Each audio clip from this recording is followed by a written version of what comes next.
원피스 1116화의 표지 현재에는 야마토와 와노쿠니의 인물들이 등장합니다. 그리고 카이도우가 사라진 와노쿠니에는 평화가 찾아왔고 와노쿠니의 주민들은 모두 기뻐하는 듯한 모습을 보이고 있습니다. 그리고 야마토는 악마 열매와 비슷한 무언가를 건네주는 듯한 모습을 보이고 있기에 어쩌면 와노쿠니에서 새로운 사기적인 악마 열매가 탄생할 수도 있습니다. 실제로 와노쿠니에는 각종 한수종 악마 열매 능력자를 비롯하여 사기적인 초인기 악마 열매를 먹은 악마 열매 능력자들이 즐비합니다. 베가펑크가 사망한 이후 베가펑크는 자신의 죽음을 기폭제 삼아 세계를 상대로 세계의 진실을 대해 방송하기 시작합니다. 그리고 베가펑크는 세계가 침수될 거란 사실과 과거 공백의 100년 당시에 조이보이라는 남자가 있었다는 사실에 대해 말합니다. 그리고 베가펑크는 조이보이가 현재의 세계 정부에게 패배한 이후 공백의 100년이 탄생했으며 전 세계의 해수면이 200m나 상승했다고 말합니다. 그리고 베가펑크는 현재 과거와 같은 일이 반복될 것이며 아직 전쟁은 끝나지 않은 상태라고 말합니다. 그리고 알라바스타의 주민들은 당황하며 세계를 바다로 가라앉힌 병기가 아직 어딘가에 있다고, 800년 전 전쟁이 아직도 진행되고 있다고, 어디서 이제 아무도 살아있지 않을 텐데 아무도 몰랐던 전쟁이 왜 계속되고 있다는 거야 라고 말합니다. 그렇기에 세계의 인물들 역시 베가펑크의 말이 사실이라는 가정하에는 어쩌면 900년 전부터 살아온 인물이 있다는 것을 자연스럽게 추론하고 있으며 자연스럽게 그 인물은 세계 정부의 사람이라는 것을 눈치채고 있음을 알 수 있습니다. 그렇기에 이무라는 존재가 표면에 드러나지 않았으나 적어도 공백의 100년부터 살아온 세계 정부의 인물이 세계에 드러나는 것은 부정할 수 없는 사실이 되었기에 이무는 크나큰 위기에 빠졌다는 것을 알 수 있습니다. 또한 알라바스타의 주민들이 말한 800년 동안 멈추지 않은 전쟁은 세계 정부와 DL 쪽과의 전쟁이라고도 볼 수 있습니다. 이무는 베가펑크의 방송을 시청한 이후 자신의 정체가 드러날 수도 있다는 사실을 어렴풋이 눈치채게 됩니다. 그리고 이무는 뭔가 조치를 취하기보다는 곧바로 세계 정부 어딘가에 걸려있는 여인의 초상화를 보고 있었고 이 인물은 네팔타리 디 릴리로 추정됩니다. 그리고 릴리와 비비가 매우 닮았으며 사실상 헤어스타일만 다르기에 이무가 비비를 갖고 싶다고 한 이유가 릴리와 닮았기 때문이라고 추정할 수 있으며 어쩌면 릴리와 비비만이 할 수 있는 무언가가 있기 때문이라고도 추정할 수 있습니다. 한편 레일리 회의 이후 비비는 되었으며 코브라 왕은 살해당했기에 알라바스타는 매우 암울한 분위기였고 이가람은 비비의 포스터를 보며 슬퍼하는 듯한 모습을 보이고 있었으며 페루와 차카는 코브라의 사진을 보며 슬퍼하는 모습을 보이고 있습니다. 베가펑크는 공백의 100년부터 시작된 전쟁이 계속하여 진행되고 있다고 말한 이후 나는 깊이 사죄해야만 한다. 허나 알아줬으면 하는군. 앞으로 발전할 세계 산업의 주춧돌이 될 동력을 만들고 싶었다. 아직 미완성이기는 하다만 내 연구의 집대성 마더프레임은 마침내 실용화 수준까지 끌어올랐다. 언젠간 반드시 세계 각국의 생활을 풍요롭게 만들 수 있는 동력이다. 하지만 그 불이 어느 날 한 조각뿐이지만 도난당했다. 전부 내 책임이다. 라고 말하며 전세계 과학의 큰 발전을 가져다 올 자신의 연구의 집대성인 마더프레임을 누군가가 도난했다고 말하며 그 마더프레임을 악용하여 세계에 악영향을 끼쳤다는 듯이 말을 하고 있습니다.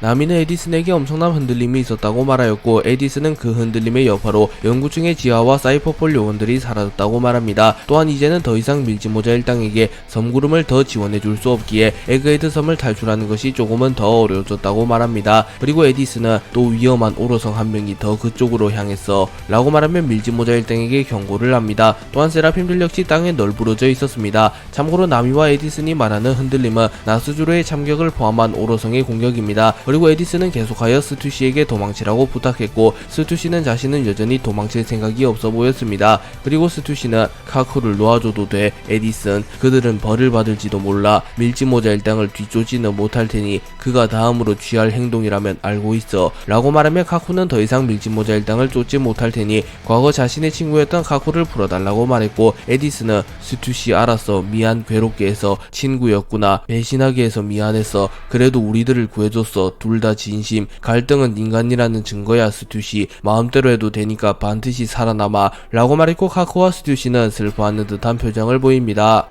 베가펑크는 불꽃을 도난당하고 약 2주 뒤 루루시아 왕국 방면의 하늘이 격렬하게 빛났고 왕국은 흔적도 없이 사라졌다는 정보를 얻었다. 게다가 그 뒤로 세계적인 지진의 징조가 관측되었지. 과학자로서 자긍심을 가지고 말하지만 그런 막대한 에너지는 마더프레임 말고는 있을 수 없다. 내가 만들어낸 불이 고대병기를 가동시키고 만 것이다 라고 말합니다. 그렇기에 마더프레임은 고대병기를 가동시킬 수 있는 무궁무진한 에너지원이라는 것을 알 수 있으며 이무가 고대병기를 가동할 수 있었던 것은 마더프레임이 있었기 때문이라는 것을 알 수 있습니다. 그렇기에 오로성이 마더 프레임만큼은 반드시 확보하려는 것이 이해가 됩니다. 또한 포세이돈은 시라오시이며 플루톤은 와노쿠니의 해저에 잠들어 있기에 임무가 가동한 고대변기는 소거법에 의하여 우라노스라고 주장할 수 있습니다. 그리고 베가펑크는 곧바로 도계자를 박으며 어디에 누가 그걸 실행했는지 전혀 모른다만 결과는 일목요연, 난 수많은 인명을 빼앗는 행위에 가담했다. 중책을 느끼고 있다. 면목이 없다. 과거 세계를 바다로 가라앉힌 인위적인 재해는 실행 가능하다는 게 증명됐다. 라고 사죄합니다. 그리고 일부 왕국에서는 루르시아 왕국이 소멸된 사실 자체를 알지 못하는 모습을 보이고 있기에 원피스 세계관이 얼마나 폐쇄적인 환경을 띠고 있으며 세계 정부의 정보 통제 능력이 뛰어난지 알 수 있는 부분이기도 합니다.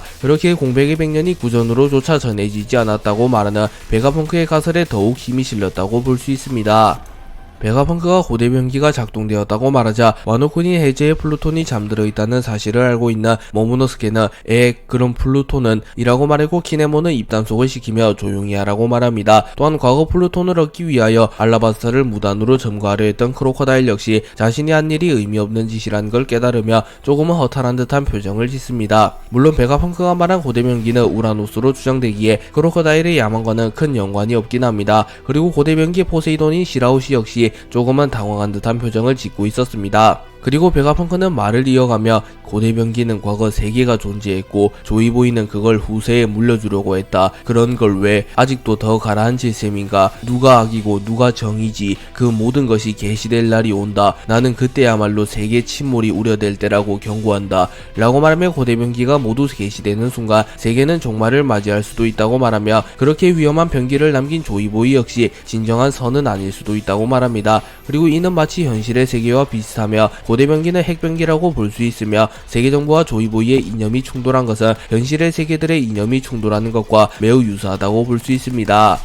베가펑크는 고대변기의 위험성에 대해 말한 이후 공백의 100년은 아직 수수께끼로 가득 차있다. 하지만 그 모든 걸 알고 있는 자들이 있다. 라고 말합니다. 한편 아카이누 역시 해군본부에서 베가펑크의 방송을 보고 있었고 아카이누는 마그마로 불을 붙이며 담배를 태우며 매우 분노한 듯한 모습을 보이고 있었고 많은 독자들은 아카이누가 원수가 된 이후 거대한 사건들에 시달리는 게 조금은 불쌍하다고 말하기도 합니다. 베가펑크는 공백의 100년에 관한 모든 것을 알고 있는 이들이 해적왕 일당이라고 불리는 로즈 해적단이라고 말하였고 시민들은 왜 해적이 세계의 비밀을 쥐고 있는 거야 너무 위험하잖아 라고 소리치며 해적이 세계의 비밀 중 가장 중요한 사실을 알고 있는 유일한 집단이라는 사실에 경악합니다. 참고로 로즈 해적단은 오뎅을 영입한 이후 고대 문자로 기록된 포네그리프를 해독하며 최후의 섬 라프텔에 도달하여 조이보이가 남긴 데비보 원피스를 찾게 되었고 공백의 100년을 포함한 세계의 진실을 알게 되었습니다. 그리고 전 로즈 해적단 출신이었던 크로커스는 의미심장한 듯한 표정을 짓고 있었습니다.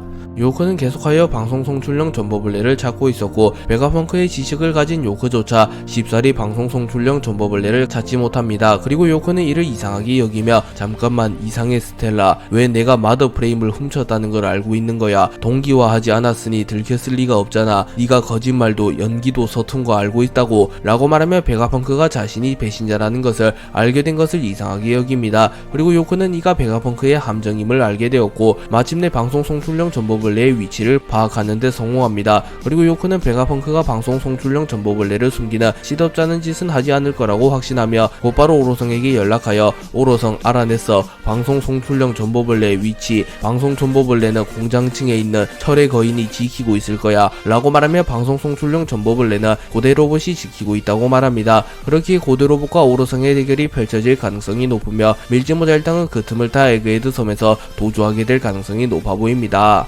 베가펑크는 로즈 해적단이 공백의 100년에 관해 모든 사실을 알고 있다고 말한 이후 역사의 모든 걸 알고 있는 그들은 어째서 아무에게도 말하지 않고 사라졌는지 어째서 움직이지 않았는지 라고 말하며 로즈 해적단에게도 어느 정도 책임을 묻는 듯한 말을 합니다. 그리고 레일리는 만취 상태가 된 채 베가펑크의 방송을 지켜보고 있었고 사쿠야쿠는 레일리가 평소와 다르다고 말하며 걱정하는 모습을 보이고 있었습니다. 그리고 레일리는 이미 난 할아버지야. 그리고 너무 많이 얘기했어. 베가펑크 할아범이 주절주절 젊은이들한테서 뺏지 말라고 바보 같은 녀석 제미를 말이야 안 그러냐 로저 라고 말하며 로저를 회상합니다. 그렇기에 레일리는 자신들이 세계의 진실을 알았다고 한들 부대의 알 권리와 재미를 위해서 자신들이 모든 것을 말하지 않았다고 말하며 또한 더 나아가서 자신들이 세계의 진실을 폭로하는 것이 아무런 의미가 없으며 그것은 미래에 나타날 조이보이를 위해서라도 운명에 어긋나는 짓이라고 판단했기에 세계의 진실에 대해 폭로하지 않은 것이라고도 볼 수 있습니다. 다만 베가펑크가 로저 작단을 꾸짖음으로써 일부 독자들은 로저 작단을 비판하고 있으며 더 나아가 로저 작단이 세계 정부의 하수인이라는 추측도 하고 있기도 합니다.